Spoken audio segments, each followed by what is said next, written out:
course, what's their plan for North Korea? That many of these are the same people that supported Bill Clinton's stupid, naive appeasement policies. Oh, we can bribe our way towards a peace with Kim Jong-un, Kim Jong-un's father, Kim Jong-il, and we'll make the world a better place. We'll just give them billions of dollars in energy and concessions, and we'll just say, pretty please with sugar on top.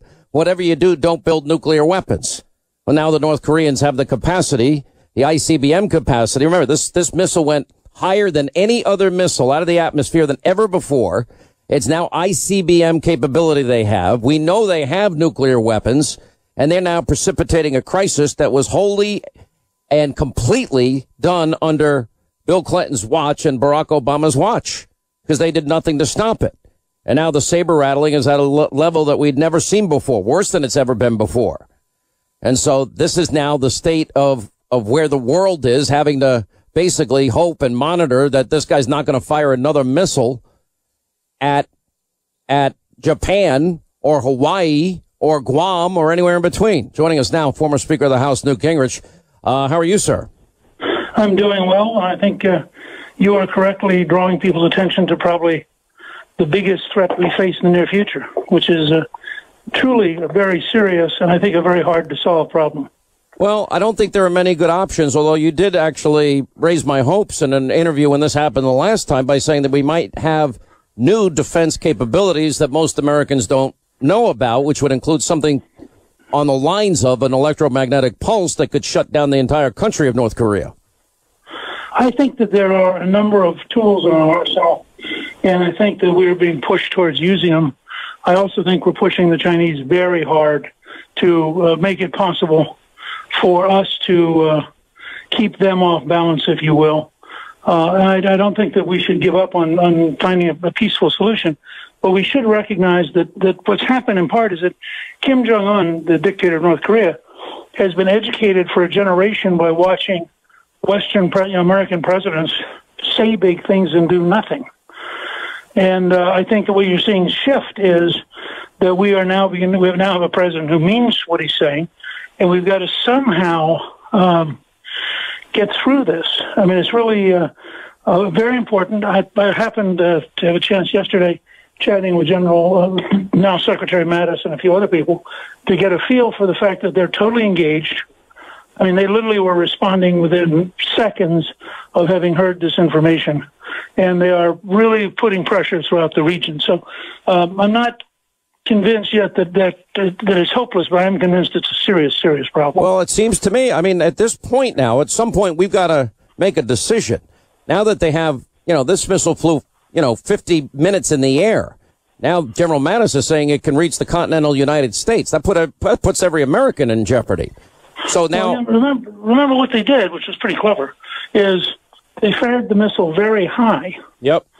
So so it looks on the surface like a relatively short range, but that's because they were using the energy to push it upwards. Upwards.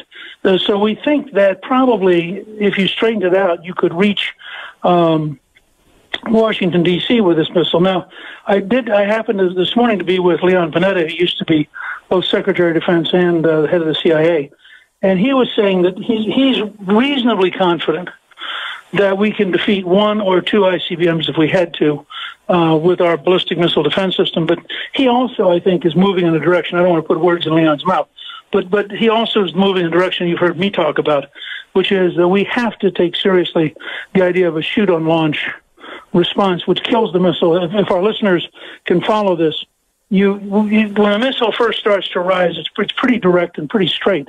And so that's actually the best time to try to kill it, because you have the easiest shot at it. And North Korea is a relatively narrow peninsula, so you could actually have aircraft on a 24-hour alert sitting offshore, actually flying offshore with hypersonic weapons and go after. Listen, I agree. The minute they're launched.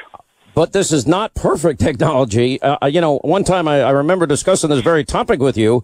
I want to have 40 shots at it, not one or two. And if he launches two simultaneously, then what do we do? Or three simultaneously? Well, look, this, in my judgment, this makes it imperative that Congress pass a dramatically bigger defense budget and include investing in a mid-course up in space capability, include a dramatically enhanced continental U.S. capability and include an ability on launch. So you think of it as a 3-layered system.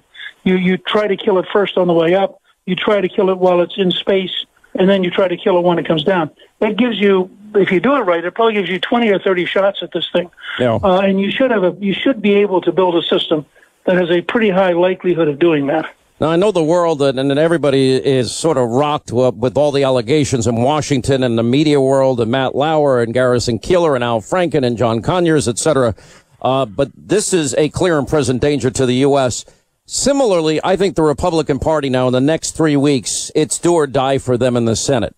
And that is, look, they've only confirmed half of the president's appointments in a year. That is an unforgivably low number.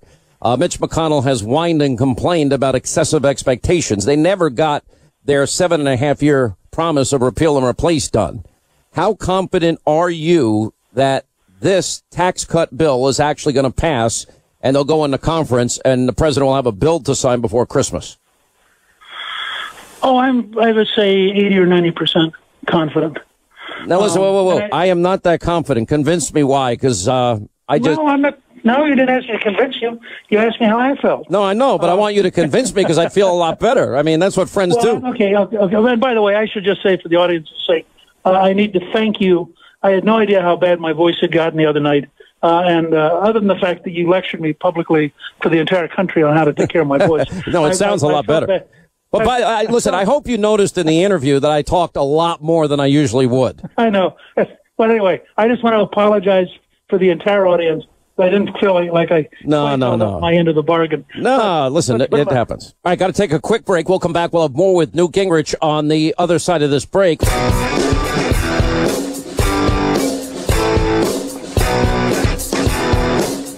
right, as we continue, Newt Gingrich remains with us, author of the book Vengeance. The thing I most like about where we are right now in the tax bill is that I think the president learned the key lesson of the failure with Obamacare, which is that the legislative process comes down to 50 senators plus the vice president and 218 House members and the president's signature. And if you can't find a way, it's a numbers game.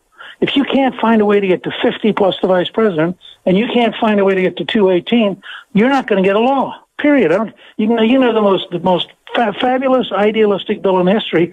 And if you can't get those numbers right, you lose. The president said yesterday when he was asked about Senator Corker's proposal that they have a target, they have a trigger 5 or 6 years out.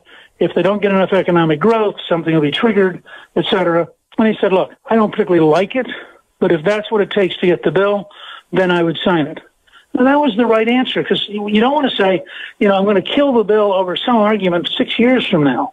You got lots of stuff you can do between now and 6 years from now. Plus, I think if you look at the growth numbers that came in this morning, we're already at 3.3 without the tax cut. So we have a real chance here. And the way the president's going around the planet, by the way, creating American jobs, getting contracts signed, country after country, there's a lot of underlying momentum building here. So I think what they've done, they sat down brilliantly with Senator Collins. She had a very specific concern. They said to her, how about we make in order 2 bills you'll offer on health care that will be brought up in the Senate and we'll pass it. She said that satisfies my primary concern. Now she's in. There's been a much more personal, much more what a legislative process should be. And so I think that they're on a roll. Could it fall apart? Sure. When you only have a 2-vote majority or a 3-vote margin, anything can happen. But I just sense that they're close to it. Let me also point out on the appointments, by the way, McConnell the other day said, okay, I am now getting seriously fed up. And I think they have a rule that says if you say you're going to filibuster a nominee, it takes 30 hours before you can get to the vote. And he said, maybe we ought to reduce that to 8. And if that doesn't work, maybe we ought to reduce it to 4. When he said that, all of a sudden the Democrats agreed to 85 different nominations being approved by unanimous consent. Just like that. So here's my proposal. If the Democrats don't want to meet in the White House on the budget, let's do to budget votes and spending votes what they've already done to Supreme Court votes. Let's just make it a simple majority. Then you don't have to worry about meeting with Schumer. Mm-hmm. Well, I've been saying this. Now, somebody did us a big favor and nobody ever took note of it, and that is Senator Grassley of Iowa, because with a lot of the court appointments and the judgeships that are appointed by the president, you know, they used to have a courtesy rule where the home state senators would sign off on it. And he said, forget about it. It's never going to happen. So I'm not wasting my time. And that was a precedent set by Harry Reid. And the same with this, you know, antiquated rule that Mitch McConnell's clinging to that is killing the president's agenda. Yeah, and I'll tell you, one of the things you can tell is different. In the old days, a traditional Republican would have tried to find a way to appease the Democrats. What's now happening is a new spirit is infecting them, the spirit of Trump, if you will. And that it was to me very clear that what's happening is the Republicans are getting tougher. Instead of trying to appease the Democrats, they're standing up to them. Now, that in my career, I have never seen this level of toughness among Republicans in the Senate. All right, we're going to have to leave it go there. I'm glad you're feeling better, Mr. Speaker. It was good to see you the other night. By the way, you see the picture of me on the New York Times Sunday magazine? Wasn't it a nice picture? Yeah, did you see all the nice things I said about you? You were great. I mean, but the problem is you have to get past that hideous picture to see it. Well, it's the New York Times. I know. I know. They're not going to make you a pinup boy. I hate to tell you this. If your goal in life was to be a pinup boy for the New York Times, you need to move about 200 seriously? yards to the left. By the way, I was there with the Gingrich that stole Christmas. So I should have learned a long time ago to follow your lead and stay out of these stupid newspapers. No, I think it was a good article for you. In fact, I had some friends of ours tell me yesterday how surprised they were at how totally positive the article was. I didn't see it exactly the same way, but it's about me. What do I know? Mr. Speaker, you're very kind. I'm glad you're feeling better.